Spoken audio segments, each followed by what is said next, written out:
আসসালামু আলাইকুম viewers, its and treats থেকে ইমা জাহান নতুন আরেকটি রেসিপিতে আপনাদের স্বাগতম। আজকের রেসিপি ইলিশ পোলাও। ঝরঝরে আর মজাদার এমন ইলিশ পোলাও রেসিপি আপনারা কোথাও পাবেন না। খুব সহজে ঝটপট কিভাবে ইলিশ পোলাও রান্না করবেন আজকে দেখাচ্ছি সেই রেসিপি। ভিডিওটি শুরু করার আগে আমার দর্শকদের কাছে আমার অনুরোধ থাকবে, যারা এখনও আমার চ্যানেলটিকে সাবস্ক্রাইব করেননি প্লিজ সাবস্ক্রাইব করে অল বাটনে ক্লিক করে রাখবেন। ইলিশ পোলাওয়ের জন্য আমি এখানে নিয়েছি 5 পিস ইলিশ মাছ। মাছটা কেটে পরিষ্কার করে এভাবে করে নিয়ে নিয়েছি। এবারে ম্যারিনেট করে নিব।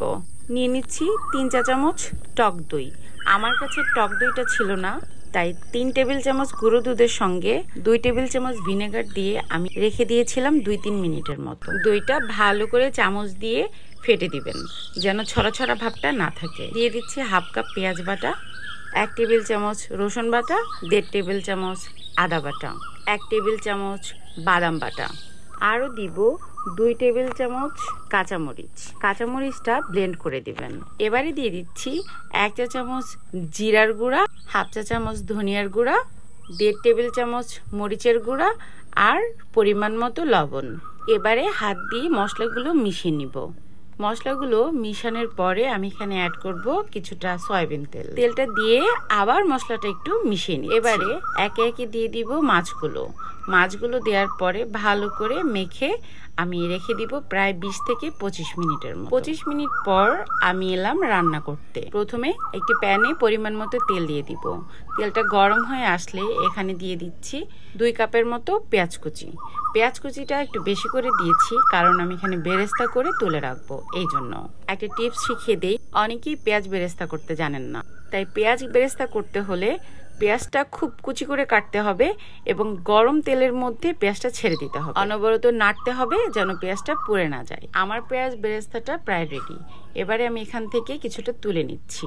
বাকি পেঁয়াজ বেরেস্তার মধ্যে আমি আগে থেকে ম্যারিনেট করে রাখা যে মাছটা ছিল ওটা আস্তে করে ঢেলে দিব। প্রথমে চুলার আঁচটা একদমই লোতে রাখতে হবে, তারপরে মিডিয়াম লোতে দিয়ে দিতে হবে। ঢেকে রান্না করব 6 থেকে 7 মিনিটের মতো। এরপরে ঢাকনা তুলে মাছগুলো উল্টে দিতে হবে। উল্টানোর সময় একটু খেয়াল রাখবেন, একটু আস্তে আস্তে যেন উল্টানো হয়, যেন মাছগুলো ভেঙে না যায়। আলতো হাতে মশলাটা একটু নেড়ে দিতে হবে যেন মশলাটাও পুড়ে না যায়। এবারে ঢেকে রান্না করব আরো কিছুক্ষণ পরে ঢাকনাটা আবার তুলে একটু নেড়ে চেড়ে মিশিয়ে দিতে হবে এবং দেখতে হবে মশলার তেলটা এভাবে ভেসে উঠেছে কিনা। যখনই দেখবেন মশলা থেকে তেলটা ছেড়ে দিয়েছে তখন মশলা সহ মাছগুলো তুলে ফেলবেন আর সঙ্গে কিছুটা মশলাও তুলে ফেলতে হবে যেন পরবর্তীতে ব্যবহার করা যায়। বাকি মশলার মধ্যে দিয়ে দিব 2 টুকরা দারচিনি, 2টা তেজপাতা, 4-5টা সবুজ এলাচ। এবারে একটু নেড়েচেড়ে মিশিয়ে নিব। এবারে দিয়ে দিচ্ছি পোলাওয়ের চালটা আগে থেকে ধুয়ে ভিজিয়ে রেখেছিলাম প্রায় 20 মিনিটের মতো। ভালো করে পানি ছড়িয়ে এবার এটাকে দিয়ে ভালো করে কষিয়ে নিব। চালটাকে একটু সময় নিয়ে কষিয়ে নিতে হবে যেন একদম ঝরঝরা হয়ে যায়। চালটা কষানো হয়ে গেলে এখানে দিয়ে দিচ্ছি প্রায় 4 টেবিল চামচের মতো ঘি। ঘিটা দিলে খুব সুন্দর একটা স্মেল পাবেন। আর সঙ্গে দিয়ে দিচ্ছি কিছুটা পেঁয়াজ বেরেস্তা। এগুলো দিয়ে আবার কিছুক্ষণ নেড়েচেড়ে মিশিয়ে নিতে হবে। এবার এখানে অ্যাড করব পরিমাণ মতো গরম পানি। অবশ্যই গরম পানিটা দিবেন, এতে করে চালটা ঝরঝরে হবে। পরিমাণ মতো পানি দিয়ে নেড়েচেড়ে মিশিয়ে লবণটা চেক করে নিতে হবে। পোলাও, খিচুড়ি বা ফ্রাইড রাইস যে কোনো রেসিপিতে পানি দেওয়ার পরে লবণটা চেক করবেন এবং পারফেক্ট লবণ হবে তখনই যখন দেখবেন লবণটা একটু চড়া হয়েছে, তখনই বুঝবেন আপনার লবণটা একদম ঠিকঠাক মতো হয়ে গিয়েছে। চালটা ফুটে উঠলে আমি এখানে দিয়ে দিব 1 চা চামচ চিনিটা দিয়ে একটু নেড়েচেড়ে মিশিয়ে দিতে হবে।